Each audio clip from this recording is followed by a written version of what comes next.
Perkenalkan, nama saya Kevin Jonathan, saya adalah VP Marketing and Operation dari Sarga.co.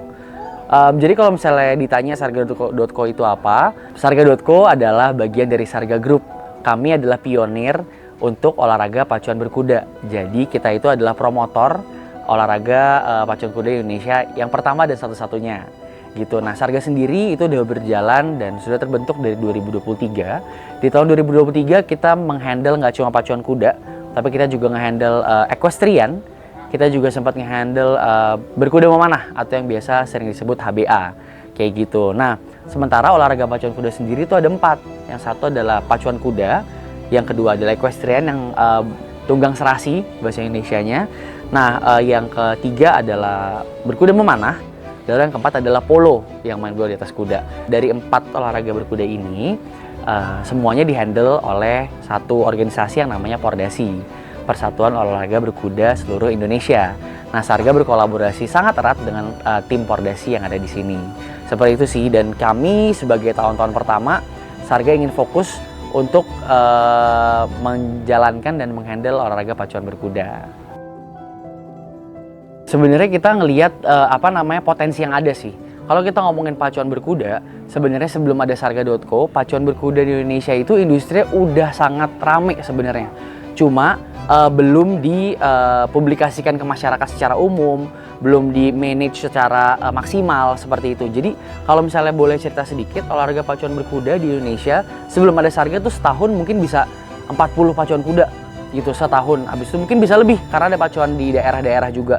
Seperti itu. Jadi, dan setiap pacuan kuda yang ada di daerah itu penontonnya rata-rata di 5.000 orang bahkan bisa lebih tanpa adanya publikasi apapun atau publikasinya minim hanya di daerah sekitar doang. Setiap pacuan kuda tuh selalu yang datang rame seperti itu. Jadi pacuan lokal pun sangat rame yang datang. Nah, hal ini mendorong kita dan melihat ada potensi nih di sini. Ada potensi yang bisa kita kembangkan di sini, ada hal yang bisa kita perkenalkan dan introduce ke masyarakat luas kalau emang ini ada loh industri pacuan kuda dan sangat seru loh kayak gitu. Makanya Sarga di sini masuk dalam industri pacuan kuda karena kita believe, kita percaya kalau misalnya industri ini bisa sangat berkembang gitu ke depannya kalau memang di package dengan maksimal seperti itu.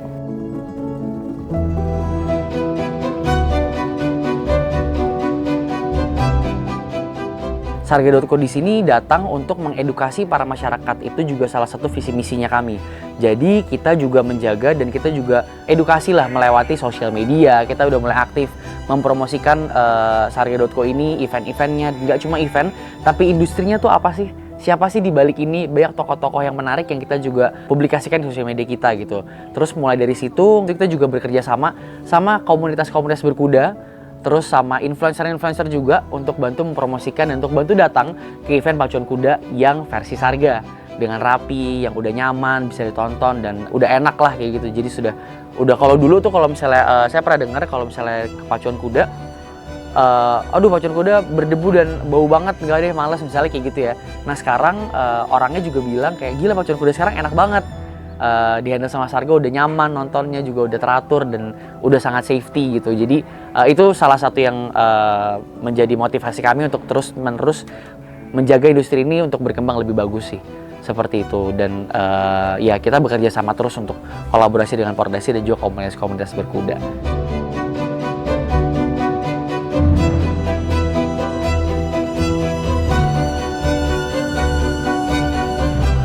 Kalau ngomongin tantangan terbesar, pasti ada tantangannya masing-masing sih di setiap industri. Kalau misalnya di industri pacuan kuda sendiri, yang Sarga dan saya pribadi rasakan adalah untuk membawa sesuatu kebiasaan yang baru dan mengubah kebiasaan lama, itu tuh nggak gampang tuh. Contoh kebiasaannya adalah apa? Misalnya gampang deh, nonton sekarang udah dizonasi-zonasikan. Ada free area di sebelah sini, ada yang berbayar di sebelah sana, lalu tidak boleh masuk ke dalam lapangan pacuan kudanya, nggak boleh nonton dari dalam. Itu kan semua untuk safety, untuk keamanan kita semua kan.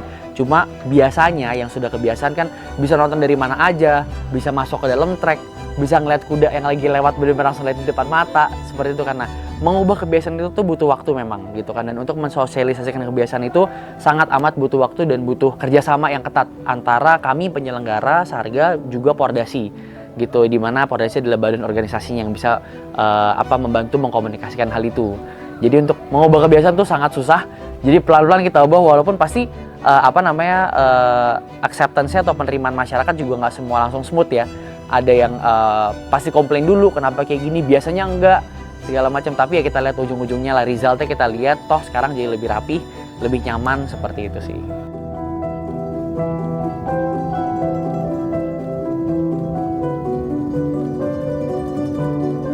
Kalau misalnya apa sih yang bikin Sarga sampai sekarang masih bisa bertahan dan masih terus semangat untuk ngembangin industri ini gitu kan? Sebenarnya balik lagi ke antusiasme masyarakat sih. Jadi kita ngelihat kalau misalnya boleh cerita sedikit, di tahun 2023 itu yang nonton pacuan kuda itu 5.000 orang. Terus 2023 juga udah mulai naik, kita mulai publikasi, kita pakai billboard doang di kota Jogja, naik ke 12.000. Di tahun 2024 naik lagi tuh ke sekitar 25 ribuan. Di tahun itu rata-rata sekitar 20 ribuan, 20 sampai 27 ribuan. Di tahun 2024 ini itu naik di 30 ribu orang yang nonton, even 30 ribu lebih bahkan, kayak gitu. Jadi kita ngeliat ternyata antusiasme masyarakat tuh tinggi banget, nggak cuma yang nonton di venue, tapi juga yang nonton di sosial media, nonton di YouTube kita. Nah, YouTube kita itu dari awal yang nonton ya oke lah, yang nonton orang-orang yang tahu-tahu aja misalnya gitu ya. Nah, sekarang yang nonton setiap kali event, penonton YouTube kita selalu bertambah dan growth-nya tuh 1.000 lebih. Udah di angka ribuan lah growth setiap kali event, seperti itu. Dan gak cuma itu, awalnya kita bikin live YouTube itu yang nonton cuma di daerah Jawa doang, abis itu berkembang menjadi Jawa dan beberapa area sekitar sampai ke seluruh Indonesia udah mulai nonton. Di tahun ini ternyata gak cuma Indonesia doang nih, kita juga udah banyak penonton dari luar negeri juga, khususnya Asia sih, yang ternyata ikut nonton juga pacuan kuda Indonesia, kayak gitu.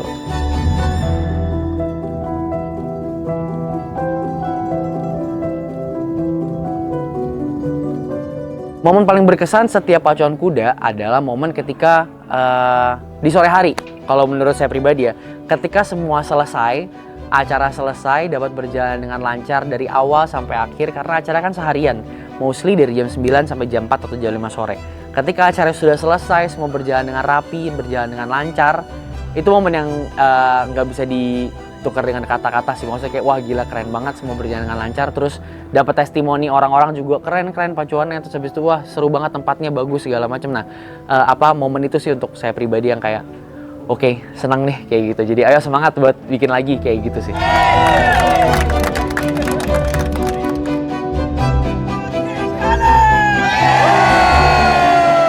Apa sih yang mendasari kita terus membawa hal-hal baru dan mengapresiasi orang-orang di balik pacuan kuda Indonesia?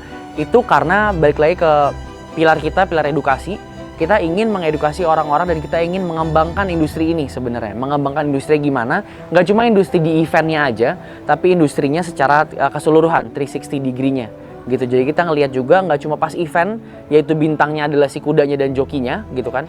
Kita juga ingin mengangkat dan kita juga ingin menghargai, gitu kan, memberikan penghargaan dan juga meng-highlight orang-orang yang ada di balik itu, yaitu adalah tadi groomer, pelatih, terus abis itu para perempuan-perempuan ini, gitu. Kemarin kita juga memberikan apresiasi ke mereka waktu kita lagi mengadakan pacuan yang berdekatan dengan Hari Kartini, gitu kan. Kenapa perempuan-perempuan? Karena kita juga ingin meng-highlight di sini terjadi kesamarataan gender sih. Karena ketika kita masuk di pacuan kuda adalah salah satu olahraga yang genderless. Baik itu kuda betina dan kuda jantan itu bisa lari secara bersamaan di kelas yang sama. Begitupun jokinya. Jadi kita ngeliat nih ada cewek dan cowok gitu kan. Walaupun di beberapa kesempatan ada yang namanya Pertiwi Cup. Pertiwi Cup itu satu kali race semua betina. Seperti itu sih. Jadi kita juga ingin meng-highlight, kita ingin mengapresiasi orang-orang yang ada di industri berkuda itu, yang sekelilingnya, kayak gitu.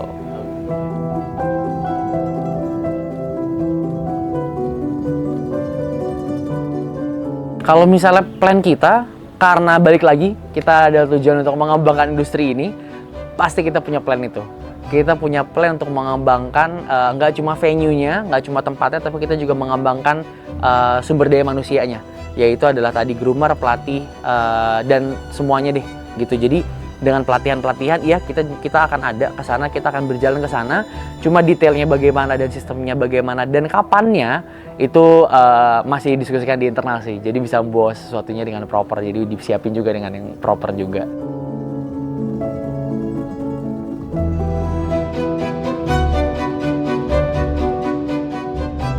Kalau misalnya ngomongin harapan Sarga.co di 5 sampai 10 tahun ke depan, harapan kita apa sih? Yang pertama adalah kita berharap kalau misalnya industri pacuan kuda itu tidak setabu sekarang gitu. Jadi udah makin dekat ke masyarakat, masyarakat makin tahu adanya industri pacuan kuda. Yang kedua, dengan dekatnya masyarakat di dalam industri kuda, kita ingin Sarga itu ingin mengubah gaya hidup masyarakat sih. Biasanya kalau misalnya weekend nonton yuk ke bioskop atau nge-mall yuk, ngafe. Nah sekarang kalau weekend ngapain sih? Ke pacuan kuda yuk, kayak gitu loh. Jadi kita pengen nyampe ke situ tuh.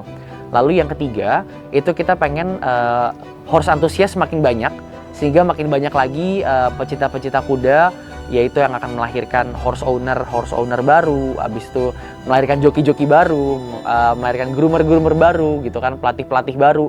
Kita ingin industri juga berkembang dan makin banyak tuh di situ kayak gitu. Terus yang terakhir mungkin kita ingin membawa level pacuan kuda di Indonesia itu seperti level pacuan kuda internasional.